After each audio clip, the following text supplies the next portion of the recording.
জাহাঙ্গীর, ঈদ যাত্রায় মহাসড়কের অবস্থা এখন কেমন দেখছেন জানাবেন।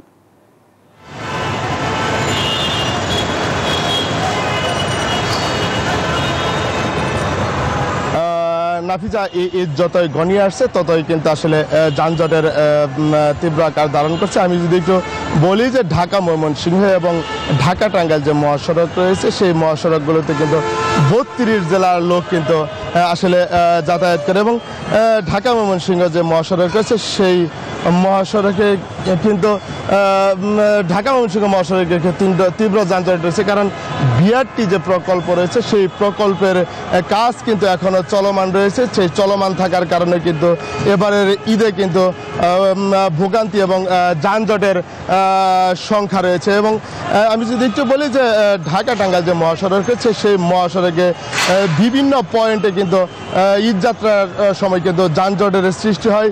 সেই যানজট যদি প্রশাসন যদি তাদের কঠোর নিরাপত্তা দিয়ে যদি সেই যানজট নিরসন করে তাহলে ঈদযাত্রায় স্বস্তি হবে। আর যদি তারা সেই নিরাপত্তা না দিতে পারে তবে যানজটের কিন্তু তীব্র আকার ধারণ করবে। তবে আইন শৃঙ্খলা বাহিনী বলছে তারা কিন্তু ঢাকা টাঙ্গাইল যে মহাসড়ক রয়েছে সেই মহাসড়কের যে জায়গা থেকে যাত্রীগুলো উঠানো হয় সেই জায়গায় কিন্তু নজরদারি বাড়িয়েছেন এবং তারা বলছে যে এবারের ঈদযাত্রা স্বস্তিদায়ক করতে তাদের এই কার্যক্রম অব্যাহত থাকবে। তো এই ছিল আমার কাছে সর্বশেষ তথ্য। নাফিজা। জাহাঙ্গীর, ধন্যবাদ আপনাকে। এই ঈদে জামা জুতো অ্যাক্সেসরিজের ডিসকাউন্ট।